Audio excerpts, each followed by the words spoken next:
welcome to Hacking Gourmet.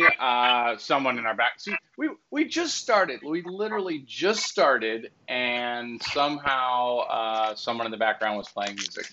So welcome to Hacking Gourmet, officially our first episode as far as this is concerned. Now, I know you're going to ask yourself, you're going to say, hey, what's different now, Fred? How is this going to be a different show after doing, I think we did 317 shows of quarantine grilling. It seemed long. I could be off on the number somewhere in there, but it just seemed like an awfully a lot of them. Well, right now, like right out of the gate, and I got this from Mr. Carney, who's kind of running everything basically. Our show notes are in color. So I don't know what to tell you. I don't know what all the changes are going to be, but right now I can tell you our show notes are in color, which is friggin' awesome. So let me go ahead and bring in Brian and I don't know that. Oh yeah, Carney, that other guy. I can't remember. I've got him on Grill Cam. We only want to see the food, but I'm going to bring you up right now anyway. So there we go. Welcome all three. Here we are, and it's now Hacking Gourmet. And we have color show notes. That's kind of impressive. Not only do we have colored show notes, we all actually physically have the show notes too, which is very impressive. It's crazy. I don't think Brian really has his show notes anywhere. I don't think he really has those.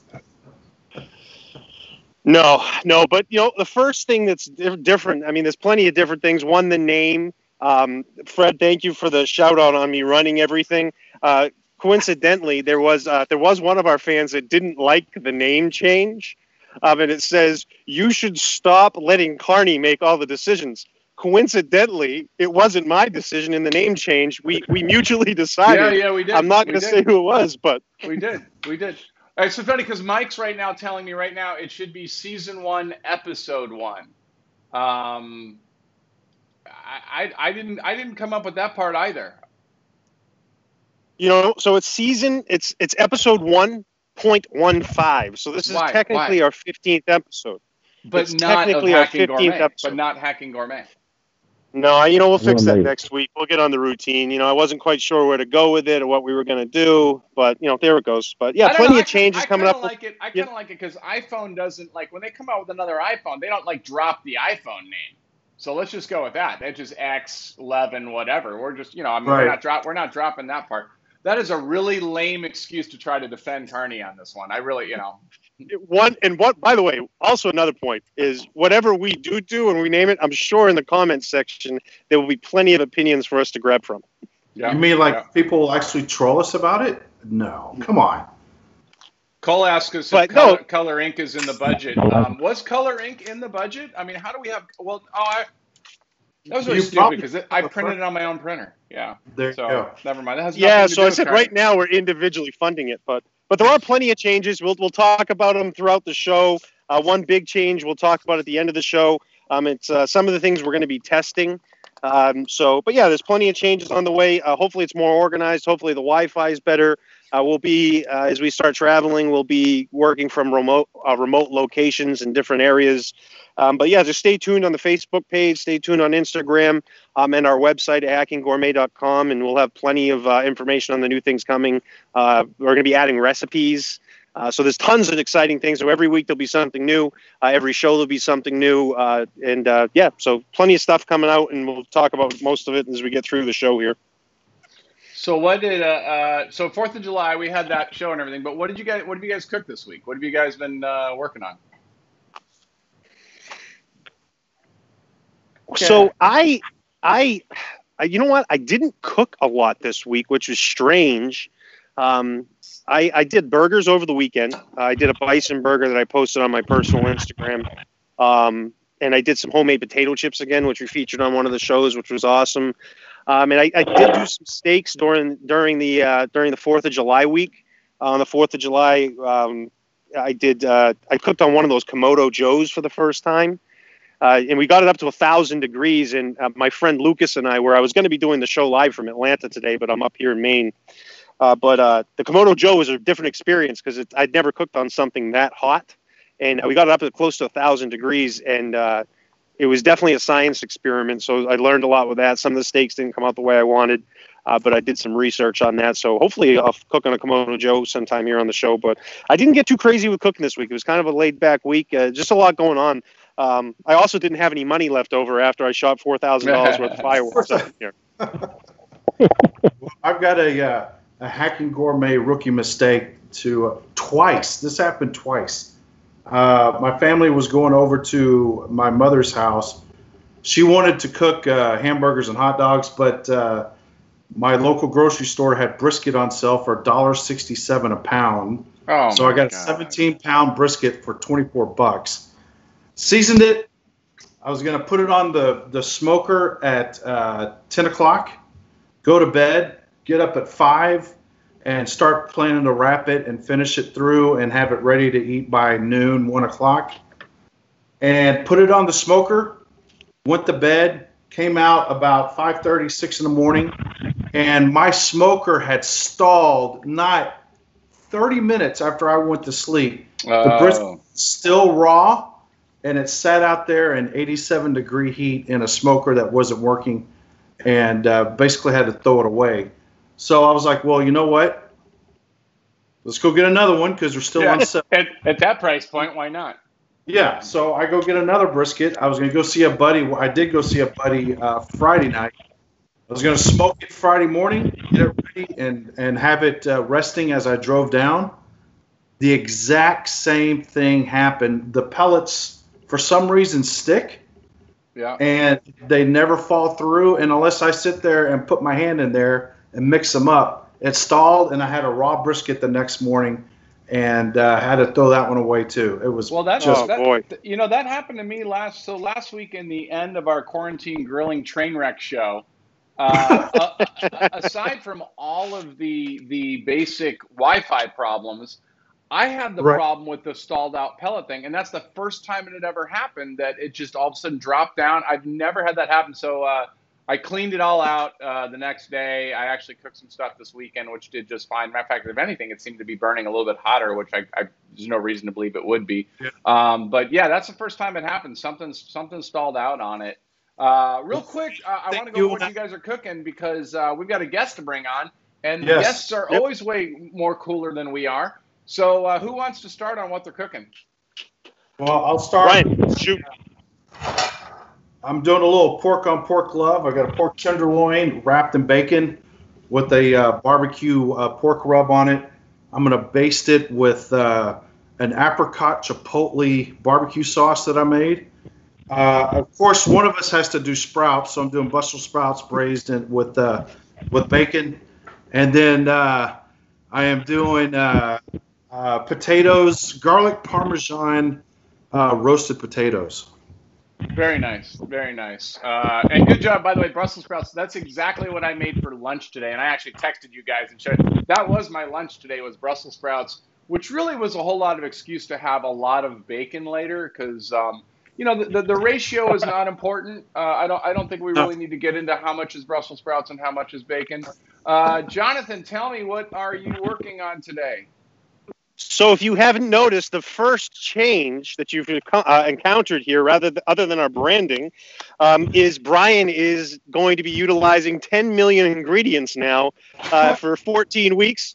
I had a cigar today picked out that I was going to smoke while he cooked. It's this little baby cigar. I'm going to have to upgrade to this cigar here.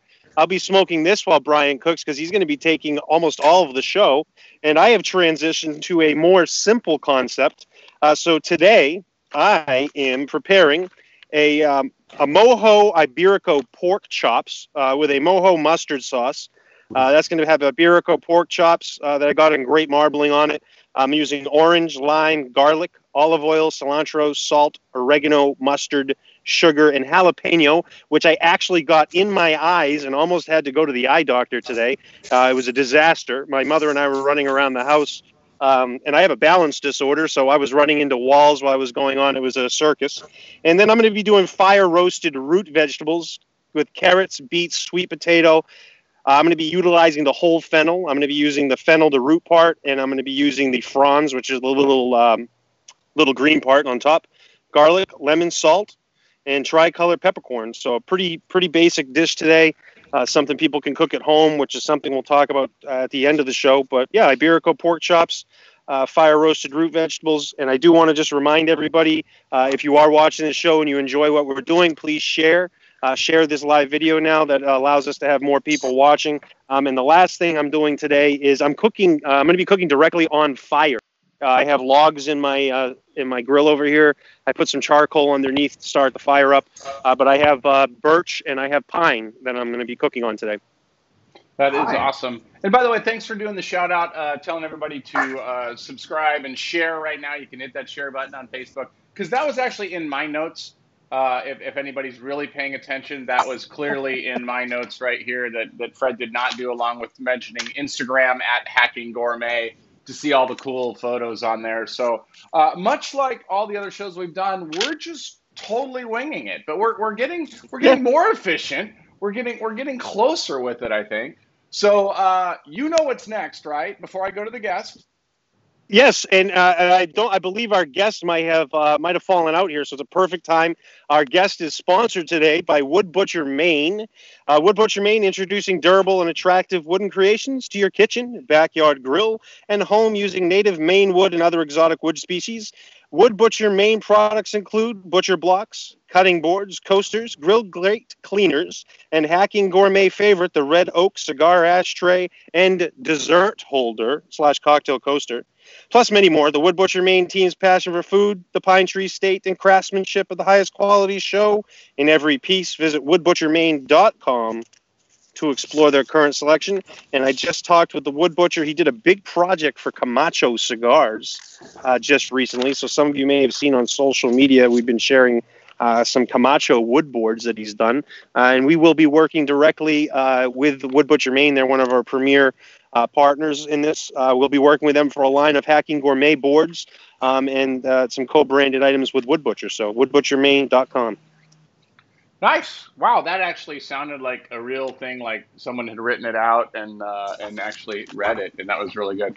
I'm bringing back in our guest. He's dialing in right now. I am going to go to him exclusively and welcome our guest as soon as he gets his camera turned on. You know, right now we just have the fancy Skype logo. We actually pay extra for that.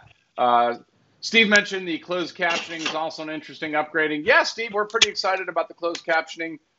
Jonathan, did you know anything about closed captioning? Are we closed captioning? That's the first I've heard of it. I haven't put in for that. However, I did notice that closed captioning, apparently we are speaking proper English, and Facebook is identifying that. Oh, well, that's good to know. That's good to know. KB, can you hear me? I can hear you guys. I just can't see you. Okay. All right. Well, that's good. Then you're doing better than most. Okay. We can hear you. We can see you. I want to welcome you to the show. For those of you that don't know KB, you're going to get to know him a little bit in this episode for sure. We're pretty excited to have you here, and pretty excited about. So I'm just going to jump right into it. So you're in Florida right now, so we have no idea what weather you're getting, and you actually studied in Orlando, the Culinary Academy. Is that correct? Absolutely, yes, sir. Went to Le Cordon Bleu in Orlando and started my culinary venture from there. That is awesome. That's awesome. So how long does that take to go through that? How long does it take for that training? That program was a 2-year program.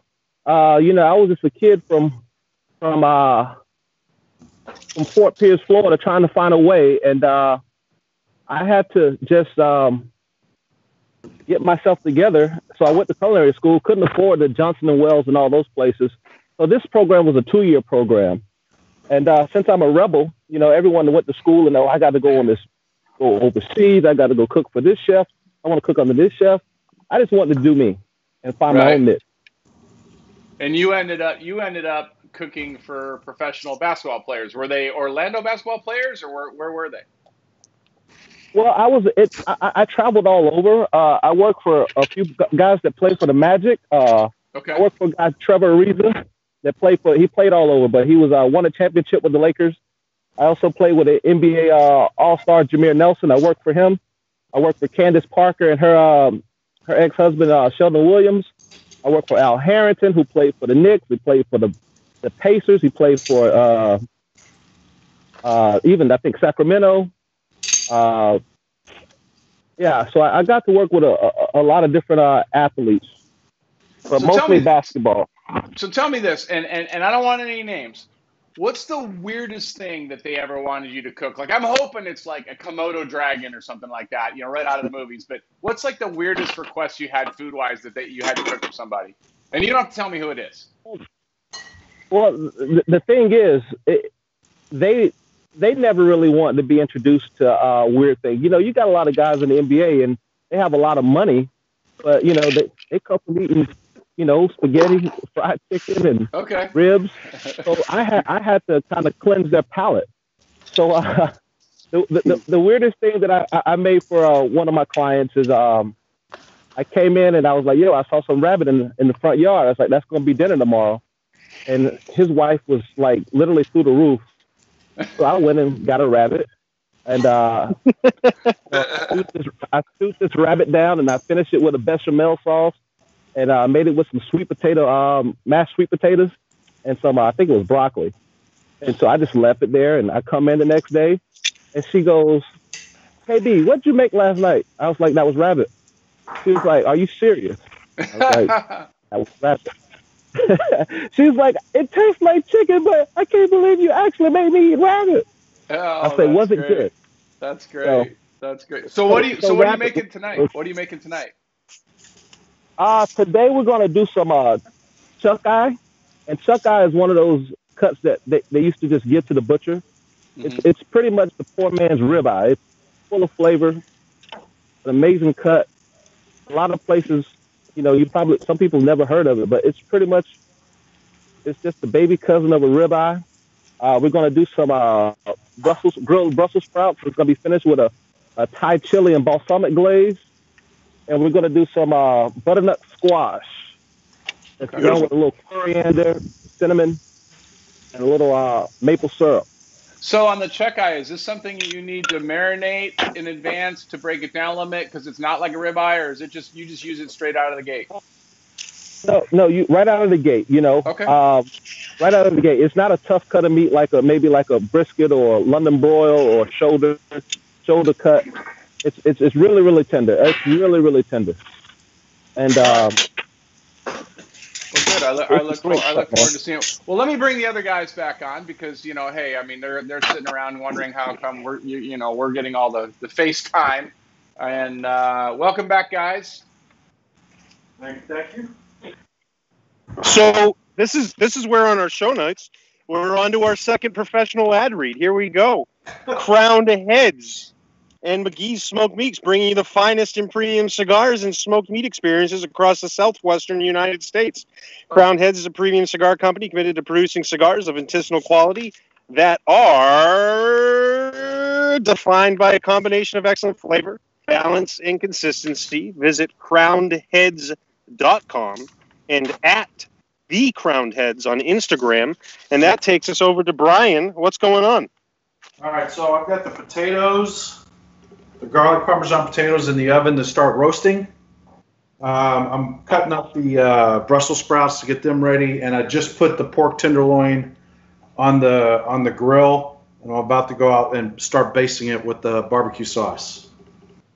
All right, Fred, I was going to ask that same exact question. I was just dying to know if there was anything like, I want a Komodo dragon. What was that movie that Brando did that kind of like made fun of himself with Matthew Broderick, like The Freshman or something like that, and like the whole thing was revolving. Yeah, he wanted like the Komodo dragon he was gonna, and he doesn't really end up cooking it for everybody. But I wanted something like that. I wanted somebody that says, I want a Komodo dragon, or I want an emu flown in from wherever. Can you imagine putting like an ostrich on a giant spit? That would be, that'd be gangster. Can't wait to try it. Now, one of the weirdest things that I have cooked, for family and myself, because I am a country boy, even though people don't consider Florida country. But if it come out the woods, you can eat it. So one of my favorite things to eat, and people, they get a little, crazy face, but barbecue raccoon. Wow. Really? It's delicious. Wow. The meat tastes like it has sugar in it. Absolutely delicious. One of my Wow, favorite I things. have no, I've had a lot of stuff. Okay, I'm going to willing to bet that none of us on this show have had this, and I've had a lot of stuff. I have not knowingly had raccoon. Jonathan? I'm from Maine and I haven't had it. Brian? I've had squirrel, but never wet raccoon. Wow, I think we've got Better a than whole new squirrel. challenge. Interesting. Wow, and you know what's really cool about that? If you actually capture a raccoon, you get to make a really cool hat at the same time as you've got a meal. I mean, you don't get that out of a lot of animals.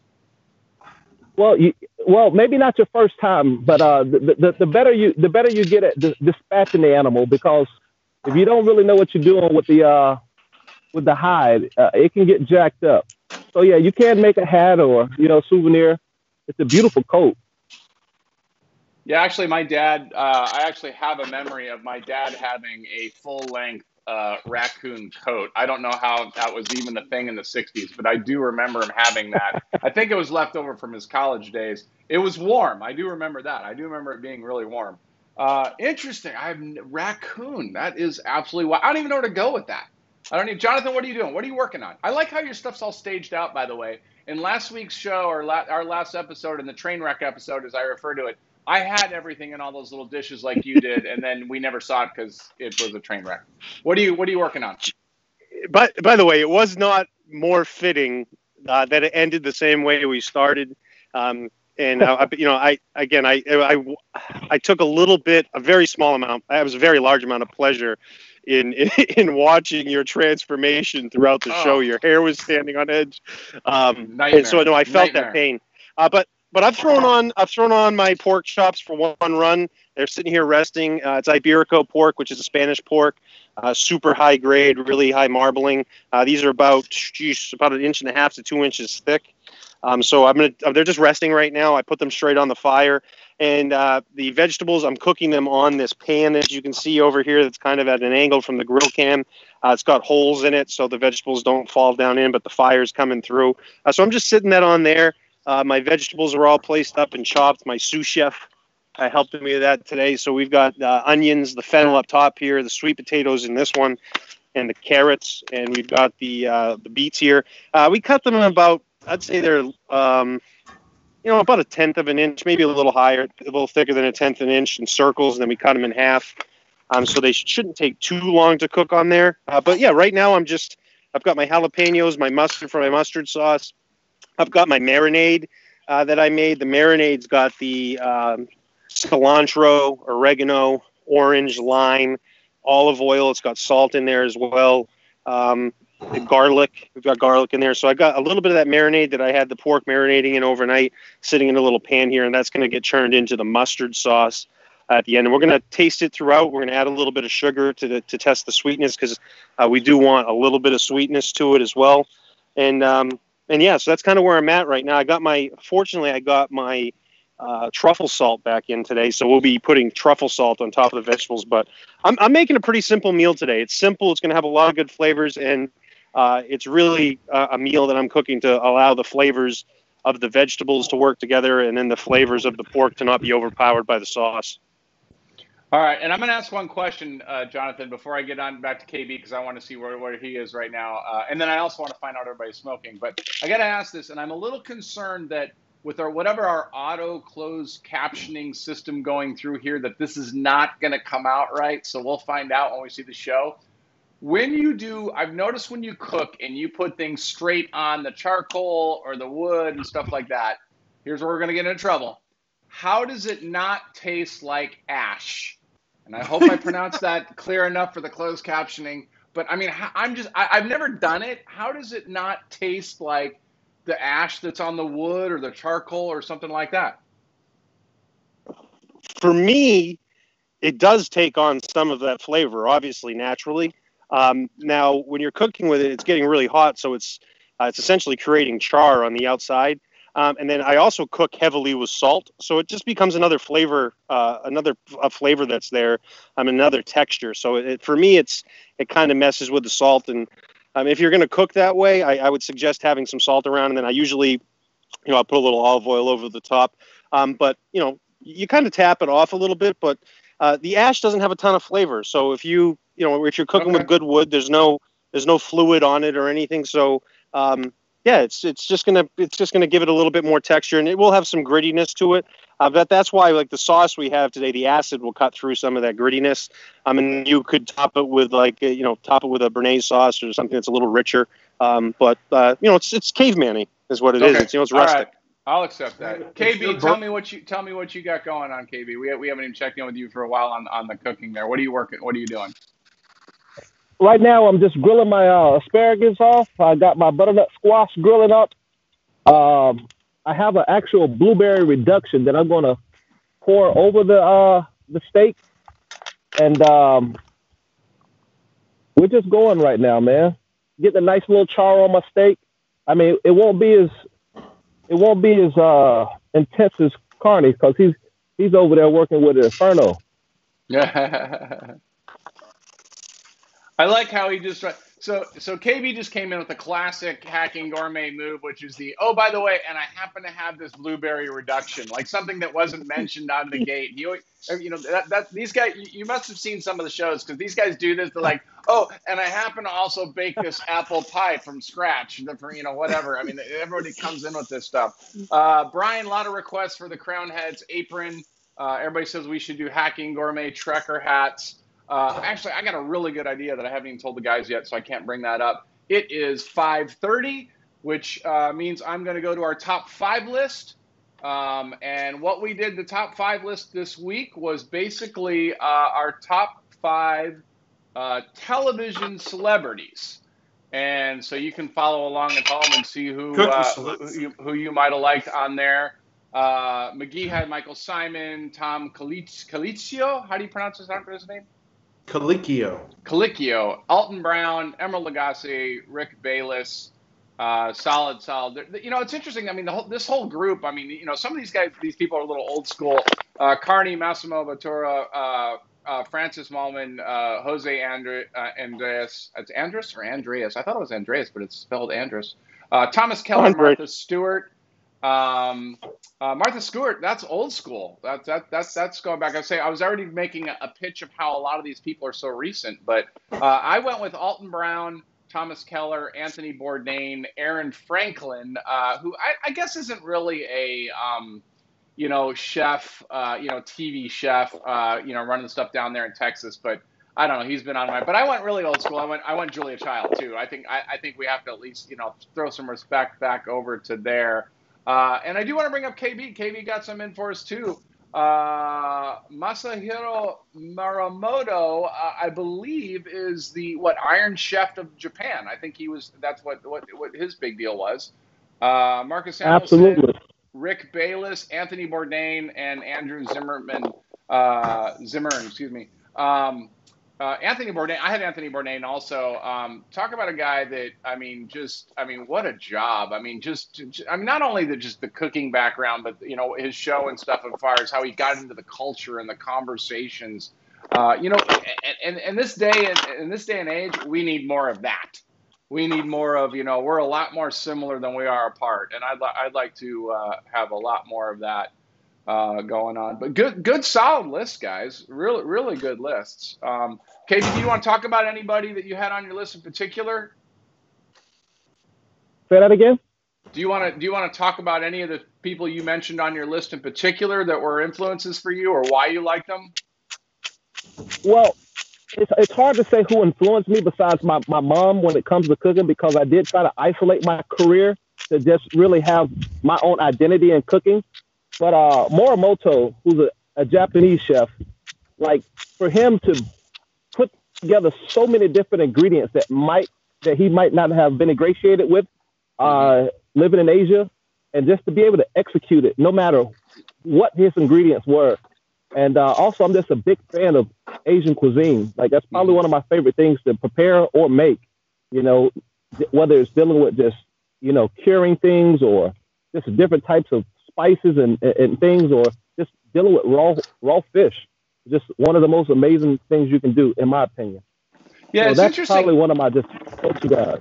It's interesting. You have a thing. The thing about Iron Chef is what I like about that show. I mean, other than obviously the competition of it stuff, but for people that are of that level to take a food or product that they may not be familiar with and analyze it up front and try to make a judgment call on what it's going to be in an entree and how it's going to fit when they may not have a whole lot of experience with it. That's pretty impressive. Absolutely impressive. So Brian, how you doing there? What are you working on? Where are you? Brian. Oh, you're talking. I'm sorry. You're the only Brian on the show. You're the only Brian on the show. Don't make me like not talk about you and go back to something like, hey, do we have fiddleheads cooking this week? Oh, that's right. They're poisonous. Bingo. All right. So basting the pork tenderloin, the Brussels sprouts are roasting, the potatoes are roasting. I might have done a lot of ingredients that Carney was getting all excited about, but it's really just something you got to wait on. It's a waiting game. Mm-hmm. Well, as long as the pellets are working. So, what's everybody smoking? Jonathan, we know you've lit off the big LFD there. What is that? I mean, it's called the Meaner Digger. It's the Doomsday cigar. It was made for the end of the world in 2012. 12. It's 10-inch by 60 barber pole digger. It's called the Meaner Digger. So we're going real big here today. I'm smoking the Luminosa. Brian, what was that? You're smoking what? Smoking the Crown Heads Luminosa, or Connecticut Ecuadorian seed, or Connecticut seed Ecuadorian shade cigar. Nice. KB, what do you got? What are you smoking? What's funny is I actually got just the regular digger from LFD. So nice. He's smoking the meter digger. I got the regular digger. Good Actually, boy. Jonathan probably didn't have that out until he probably saw what you were smoking and then like secretly had somebody run in there just to show you up and go, oh, I'm going to need a bigger digger because, I brought in. Yeah, I've got Oompa Loompas behind the scene doing my bidding. Trust me. You know what? I'll go to humidor number 4 and I'll pull out Roma Craft's Neanderthal. Oh, not Neanderthal, the femur. I'll pull out the femur out of my humidor there, and that'll pretty much end that conversation as far as biggest cigar. I would never smoke it, though. All right. Boy, the grill cam is, like, awesome from this view. So those are vegetables for me on this camera. That looks like it's like lobster cooking, but, I'm just going to pretend it's lobster instead of beets, so. And we are fire roasting, so you've noticed I am shutting the top here. I don't want them to get too burnt. I'm not looking for tons of char on them. So it is roasting right now. I also have the pork sitting in there with it. The pork will come back out and rest here in about probably a minute or two. And then we're going to cook that medium. Pork's fine. There hasn't been a case of trichinosis in our country for like 90 years. So if you were cooking pork, well done, stop it. But medium on the pork. So that's in there. It's sitting there. And on the roasting the veggies, the thing you can look at the vegetables here, which you really can't see on the camera, is especially with the root vegetables, when you're roasting this way, when they start to sweat and they start to show moisture on the outside, that means they're starting to cook. So we got that on there. I just put the truffle salt on top, sprinkled some olive oil, drizzled some olive oil over the top, and then I used tricolor peppercorn that I picked up at the store just on the fresh peppercorn grinder. So those are going to sit there. The pork's going to come off in a bit, and in about 10 minutes we're going to start the sauce. And I'm going to plan on plating in about 15 minutes. Good. Well, it's interesting you mentioned the vegetable sweating because that's how we know Brian's meal is coming along when he sweats. So, and KB's in Florida, so I feel for KB because I've been cooking out, and Florida was actually, we had a really good winter, and then about 3 weeks ago or whatever, it just turned the corner, and now it's hot, and it's humid and muggy and stuff like that. So it's kind of hard to be out there. I hear that. It's definitely hot out here. But it's still a gorgeous day, and the storms didn't rain us out. Hey, I do have a question for KB. When you were at culinary school, was there any part of it that gave you any trouble, or was there anything you had to cook that you don't particularly like to eat, but you still had to cook it and prepare it? Well, when I went to culinary school, I was 21 years old, man, and I was kind of from the hood. So we eat good. Everyone knows that soul food is one of the best things you can eat on the planet. But some of the things that we had to learn in school they were no-nos growing up. and that was eating steak, like steak tartare, or eating a steak rare or mid. I was like, yo, I'm not putting that bloody cow in my mouth. Right. And it was like, well, you can either do it or get a zero. And so I never forget the first time I tried steak tartare. I wanted to hate it. But I couldn't. It was amazing. And so then you cook your meat rare and mid rare. I was like, I'll never eat a well-done steak again. And I try to encourage people not to eat a well-done steak ever again, because you're losing so much flavor. You're losing the complexity of the meat. It just turns it from something that could be quite beautiful to a spare tire, in my opinion. Right. Also, caviar. You know, it's just like, yo, I'm not eating salted fish eggs. Right. Wrapped in a crepe with some creme fraiche, a squeeze of lemon and dill. It's fantastic stuff. So you got to try a lot of things you weren't used to, and kind of get through that kind of, I mean, well, I guess that's what we're all doing. I mean, hopefully your adventures to try. I mean, I've traveled a lot around the world, and we'll try things that I'm just like, I don't know about this, but I'll give it a shot.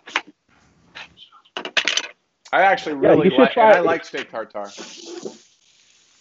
You should try everything at least once. So, and I have never tried anything that wasn't delicious. Besides maybe innards, because now you're talking about a different thing. Yeah. Like liver. I love the smell of liver, but I'm not a huge component of it. But as far as meat wise, like I said, from raccoon to squirrel, from alligator, wild boar, ostrich, kangaroo, camel, it's all delicious. Yeah.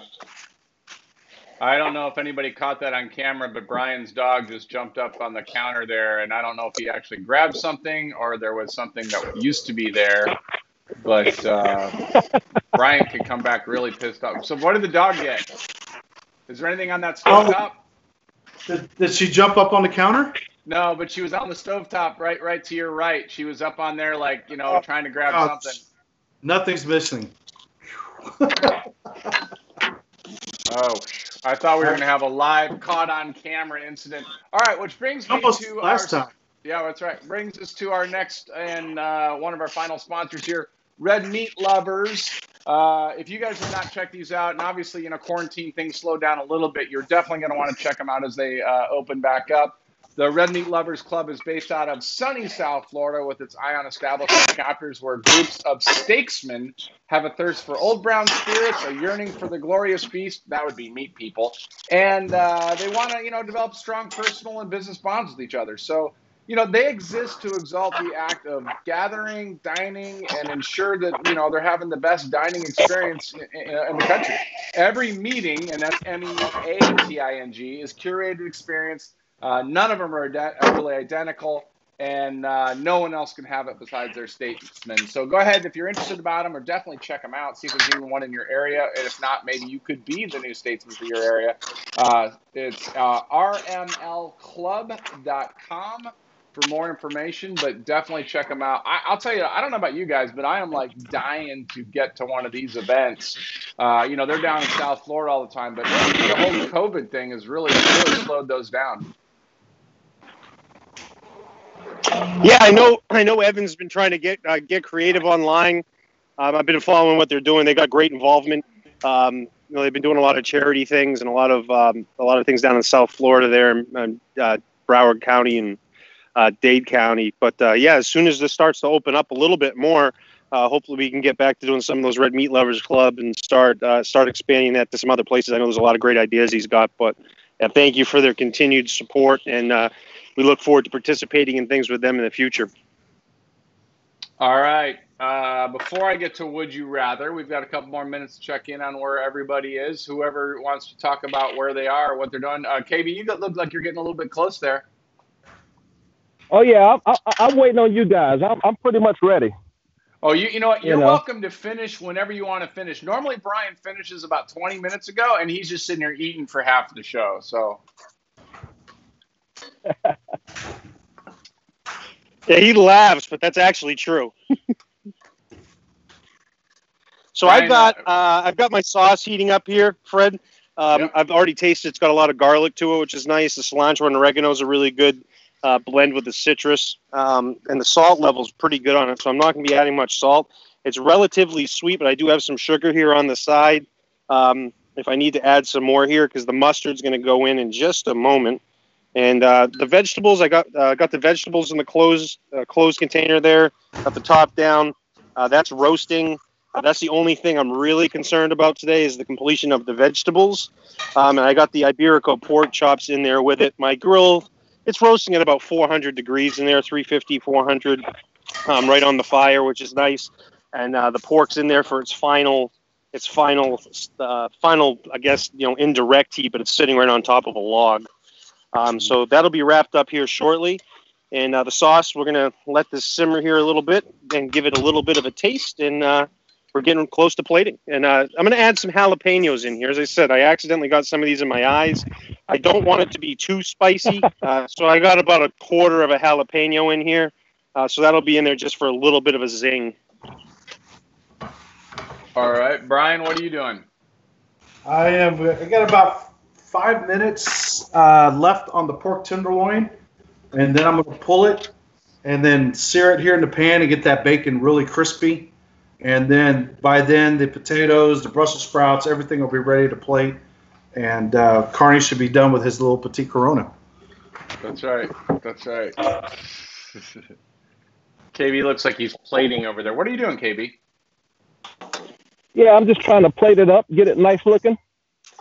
Did you go to the John Carney Instagram photo class or something? No, I don't think I'm ready for John's level. He does plate very nice.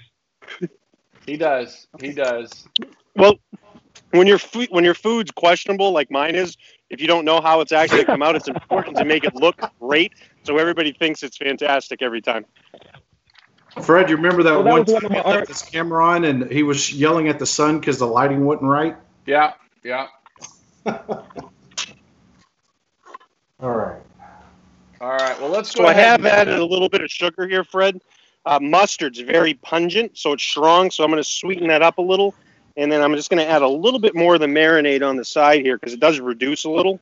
So I'm going to add a little bit more of that marinade in there to break it up. It's always nice to have a little bit of extra on the side just in case you don't like the flavor. You can always go backwards a little bit, especially with the marinade that you're turning into a sauce. So that's simmering here. The Iberico pork's coming off the grill, off the logs. Got some great color to it. Oh, wow. Yeah. So that's going to sit and rest. So that's in good shape. The vegetables are coming along nice. I just sampled the carrot. So that's tendering up a little. The sweet potatoes are taking the longest. The sweet potatoes and the beets are going to be the biggest challenge.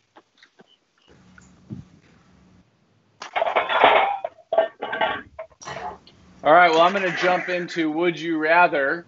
So for those of you following along at home, this is where everybody gets a set of 5 questions. You have to choose between one or the other. Sometimes it's food, sometimes it's movies.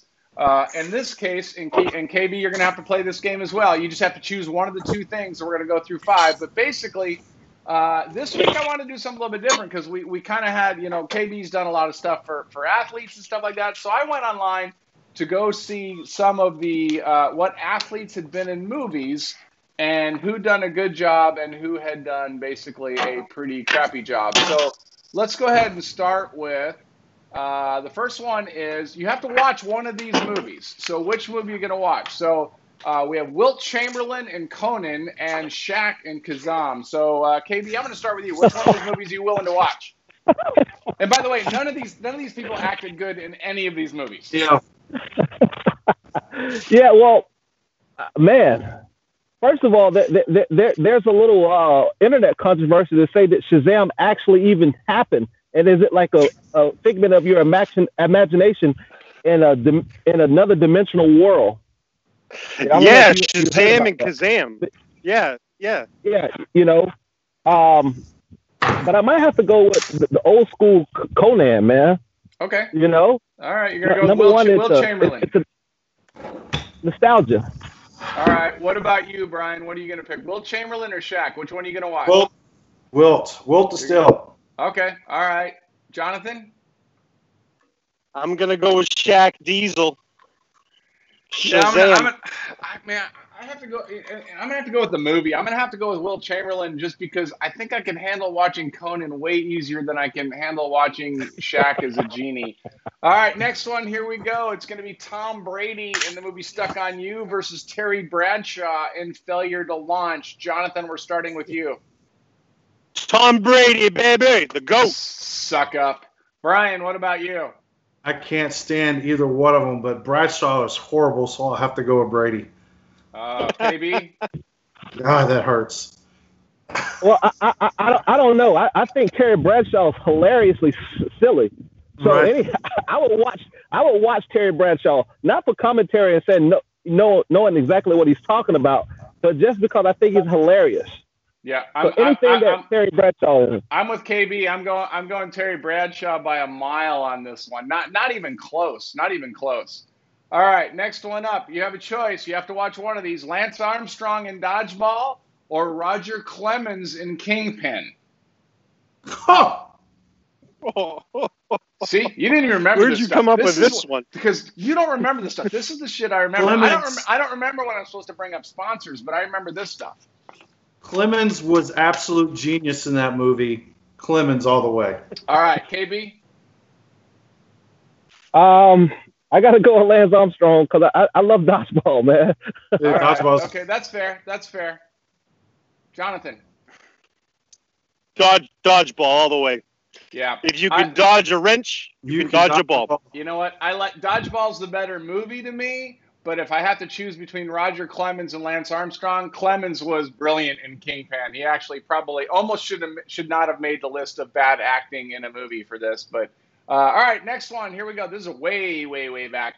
Brian Bosworth in Stone Cold or Howie Long in Firestorm. These, by the way, may be the two worst movies ever made with NFL players.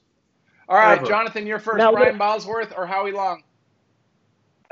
Howie Long was awesome. That was a great movie. Oh, okay. There we go. Your mic's cutting out as soon as I turn it off here. KB, Brian Bosworth, Stone Cold, or Howie Long in Firestorm?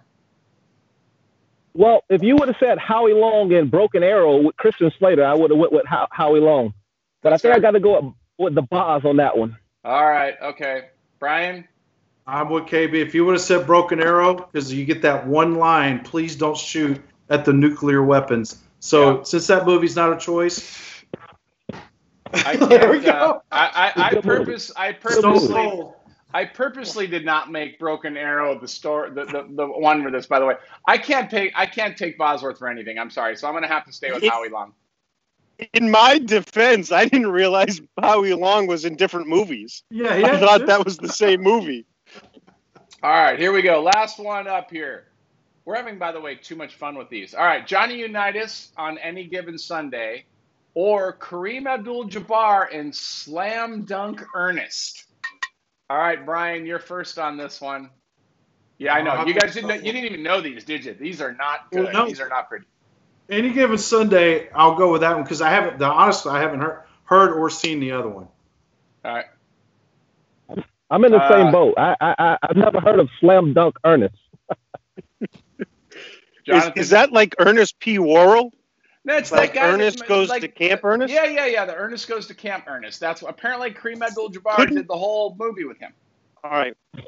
Couldn't we have just picked Kareem Abdul-Jabbar in Airplane? Because that was one of the best roles of all time. No, because he did a good job in that. I can't pick the ones that people do a good job in.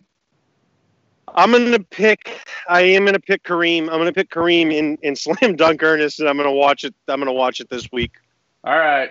You report back to us on that. I'm going to take Johnny Unitas in Any Given Sunday, not because I like Johnny Unitas. Oddly enough, I thought in that movie he played a horrible job of playing a coach, but I do like that movie, so I'm going to go ahead and go with that. So that's it. That wraps up the Would You Rather.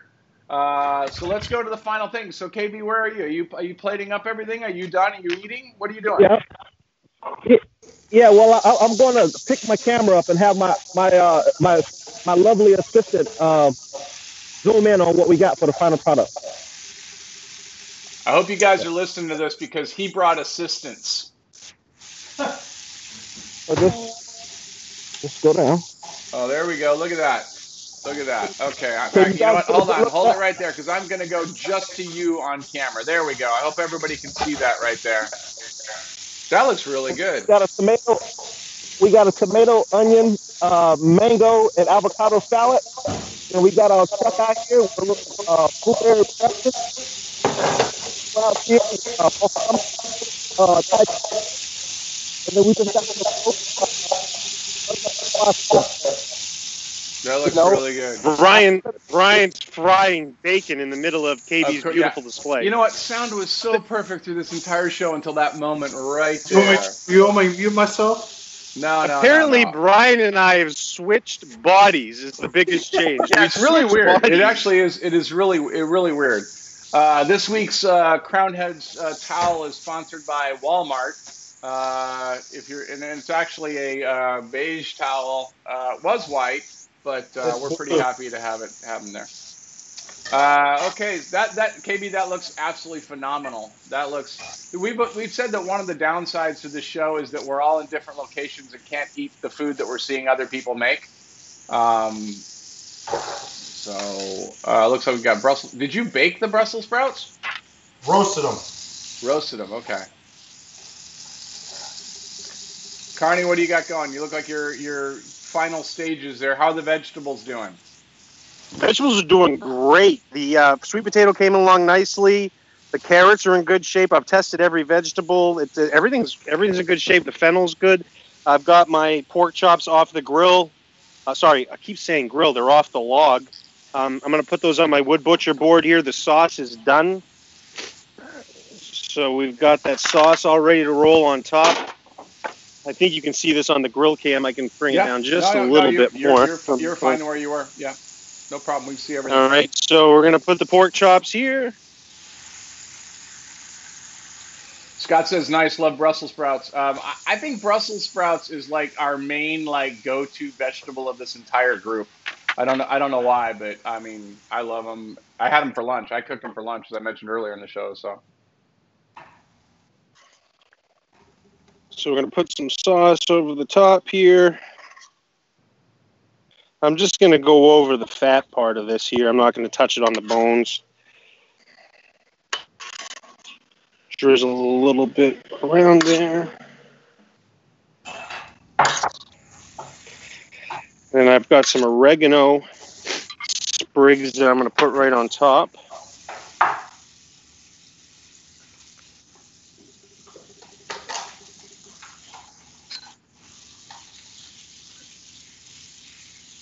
Oregano is one of my favorite herbs fresh. Completely different flavor profile fresh than when it's dried up. So fresh oregano, highly recommend it. Here come the vegetables. So we got the vegetables off the fire here. You can see they're steaming. We got a lot of char on them. That's nice, but everything's cooked as well. Then we're going to put some on the side here, and then we're going to top it off with the fennel fronds. Oh, yeah, we definitely got some good char on the sweet potatoes and the beets. The challenge is onion and fennel look quite a bit alike after you cook them. So making sure I get a good run of fennel and beets and everything on here.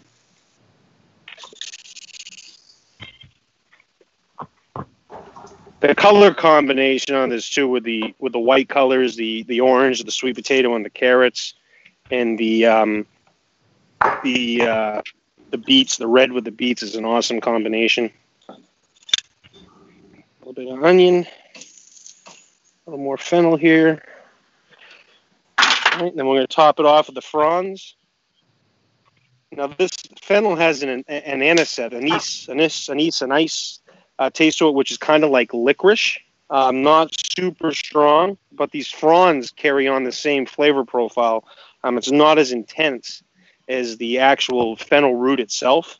But when you put the fennel root and cook it, that taste kind of matures. and it becomes more subtle. And then the fronds give that back on there. I'm going to top it with just a little bit more pepper. And I'm getting some good color off of those peppercorns too. But there you go, Iberico, Mojo mustard Iberico pork chops with fire roasted root vegetables. Can we get a close up on it? Can you hold it up to the grill cam? There we go. That looks good. Looks Yeah, good. it's really good. All right, Brian. For the first time ever, you were the last one to finish up cooking on the show. Ever. We have a new first. A new first, all right. But well worth the wait. All right, so we got the bacon wrapped pork tenderloin with an apricot chipotle barbecue sauce.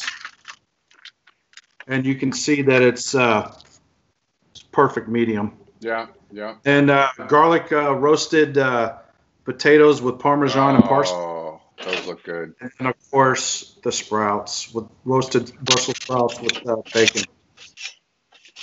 I picked the wrong week to Good. try and lose weight. Oh, man, that looks good. All right, we're about ready to wrap things up. Any final thoughts? And I don't know, hey, who reads this last part here? Is this me or you, Jonathan? Is this you? Let